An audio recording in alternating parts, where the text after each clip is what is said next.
Lupu's article, Memory Vanished, Absent and Confined, regarding the countermemorial movement in Germany during the 80s and 90s, forced me to confront my own interactions with trauma memorials. I've generally interacted with trauma memorials on a relatively superficial level, taking for granted that these memorials are imbued with a kind of we shall overcome spirit.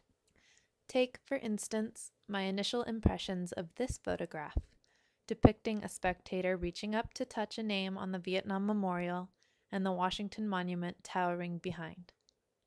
My traditional interaction with monuments and the kind of nationalism often embodied in them informed my initial reading of this photograph. I supposed the Vietnam Memorial sits in the shadow of the Washington Monument as a reminder that even in tragic times, we emerge standing strong as a nation. However, these assumptions allowed me to overlook the deep shame that is bound up with the U.S.'s role in the Vietnam War.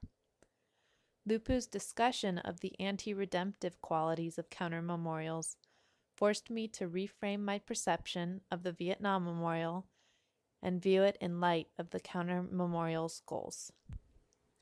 Perhaps the stark contrast between the Vietnam Memorial and the Washington Monument and the vast negative space that separate the neighboring structures suggests a certain humility and reminds us that we are not always the great and benevolent power we often imagine ourselves to be.